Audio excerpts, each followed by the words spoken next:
Khel Ratna major ધ્યાનચંદની જન્મજયંતિ ઉજવણીના ભાગરૂપે નેશનલ સ્પોર્ટ ડે સેલિબ્રેશન કરવામાં આવ્યું. રમતગમત, યુવા અને સાંસ્કૃતિક પ્રવૃત્તિ વિભાગ, ગુજરાત સરકાર દ્વારા આજે માંજલપુર સ્પોર્ટ્સ કોમ્પ્લેક્સ ખાતે ખેલ રત્ન મેજર ધ્યાનચંદજીની જન્મજયંતિની ઉજવણી કરવાના ભાગરૂપે આજે સ્પોર્ટ ઓથોરિટી ઓફ ગુજરાત અને જિલ્લા વહીવટીતંત્ર વડોદરા દ્વારા આયોજિત નેશનલ સ્પોર્ટ ડે સેલિબ્રેશન કરવામાં આવ્યું. સાથે સાથે સ્કૂલ ગેમ ફેડરેશન ઓફ ઇન્ડિયાની સ્પર્ધાનું પણ આયોજન કરવામાં આવ્યું હતું, જેમાં 1000થી વધુ ખેલાડીઓએ ભાગ લીધો હતો.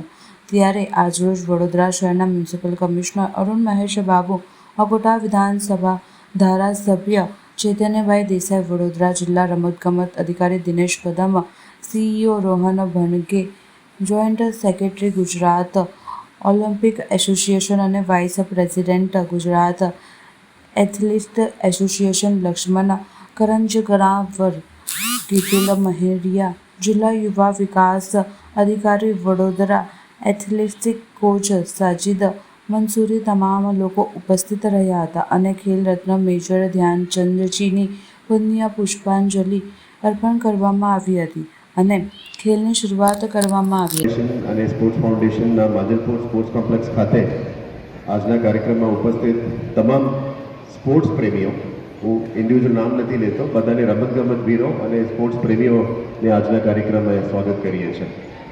આ બધા જાણો છો કે માનનીય વડાપ્રધાન શ્રીના માર્ગદર્શન હેઠળ આખા દેશમાં ખેલો ઇન્ડિયા અને ફિટ ઇન્ડિયા મૂવમેન્ટની આયોજન કરીને લગભગ 2-3 વર્ષથી આનું બહુ ખૂબ સરસ આયોજન થઈ રહ્યા છે. હવે આ બધાને સાંભળીને આનંદ થતા હોય છે કે ગુજરાતમાં, ખાસ કરીને ગુજરાતમાં વર્લ્ડ ફાયર અને પોલીસ ગેમ્સની પણ આયોજન કરવા માંડી રહ્યા છે. આજે જિલ્લા વહીવટીતંત્ર દ્વારા આયોજિત જે નેશનલ સ્પોર્ટ્સ ડે છે, ઓગસ્ટ 29 થી 31 સુધી ભારત સરકાર અને રાજ્ય સરકારની માર્ગદર્શન હેઠળ અહીંયા કાર્યક્રમ આયોજન કરવામાં આવ્યું છે માંજલપુર સ્પોર્ટ્સ કોમ્પ્લેક્સમાં.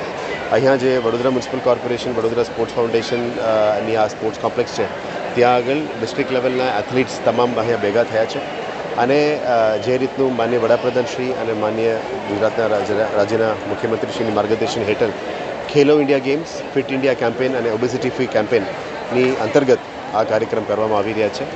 આજે મેજર ધ્યાનચંદને પણ અમે યાદ કરીએ છીએ, જેને ભારત માટે 3 ઓલિમ્પિક મેડલ્સ લાવ્યા હતા અને ભારતના નેશનલ સ્પોર્ટ્સ જે હોકી છે એમને વેગ આપવા માટે એમની ખૂબ સારું એક ફાળો રહ્યું છે.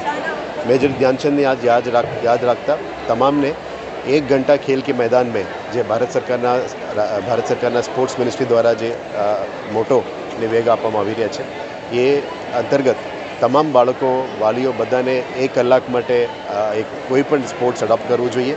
ફિટ ઇન્ડિયા કેમ્પેન અને ખેલો ઇન્ડિયા કેમ્પેન અને ઓબેસિટી ફ્રી કેમ્પેનમાં મેક્સિમમ ટાઈમ અમે હેલ્થ અને મેન્ટલ ફિટનેસ માટે અમે વધારે ટાઈમ આપવો જોઈએ, જેથી કરીને આવનારા પેઢી પણ ફિટ રહી શકે. અને આપ જાણો છો, આખા ભારતમાં 65% યુથ પોપ્યુલેશન છે.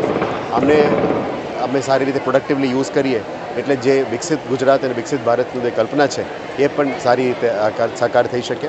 આવનારા દિવસોમાં આપ જાણો છો, ગુજરાત ઓલિમ્પિક ગેમ્સની પણ તૈયારીઓ કરી રહ્યા છે, કોમનવેલ્થ ગેમ્સની તૈયારીઓ કરી રહ્યા છે અને world fire and sports police ગેમ્સની પણ તૈયારીઓ કરી રહ્યા છે. એને વેગ આપતા વડોદરાના પણ એક ફીડર કાર્ડર ઇન્ફ્રાસ્ટ્રક્ચર અમે તૈયાર કરી રહ્યા છે. આવનારા દિવસોમાં સ્પોર્ટ્સ ઇન્ફ્રાસ્ટ્રક્ચરને પણ વેગ આપવામાં આવશે, બાળકોને એક સારું પ્લેટફોર્મ આપવામાં આવશે, જેથી કરીને જે ટેલેન્ટ હન્ટિંગ અને માઇક્રો સ્કાઉટિંગ જે થાય એ બાળકો આવનારા દિવસોમાં કોમનવેલ્થ ગેમ્સ હોય યા ઓલિમ્પિક્સ હોય યા પેરાલિમ્પિક્સ ગેમ્સ હોય, ગમે તે મોટા ગેમ્સ હોય એમાં ભાગ લઈ શકે અને વડોદરાનું ફાળો ગુજરાતની સ્પોર્ટ્સમાં એક આવનારા દિવસોમાં ખૂબ મોટું સફળતાપૂર્વક કામગીરી રહેશે એવું અમે મંથન કરીએ છીએ. અને અહીંયા જે કાર્યક્રમની આયોજન કરવા બદલ જિલ્લા રમતગમત અધિકારી અને VSPFની ટીમ અને એથ્લેટિક ફેડરેશનની ટીમ એમને અમે આભાર પણ માનીએ છીએ. આજે નેશનલ સ્પોર્ટ્સ ડેનું સેલિબ્રેશન માંજલપુર સ્પોર્ટ્સ કોમ્પ્લેક્સ ખાતે કરવામાં આવેલ છે, જેમાં એથ્લેટિક્સની સ્પર્ધા છે, જેમાં 1000 જેટલા ખેલાડીઓ ભાગ લઈ રહ્યા છે. આ કાર્યક્રમના ઉદ્ઘાટન સમારંભમાં માનનીય મ્યુનિસિપલ કમિશનર શ્રી અને માન્ય ધારાસભ્ય શ્રી ચૈતન્યભાઈ દેસાઈ અને તમામ જિલ્લાના અધિકારીઓ, કોર્પોરેશનના અધિકારીઓ, કોચીશ્રીઓ હાજર રહી ખેલાડીઓનું પ્રોત્સાહન વધારવામાં આવેલ હતું.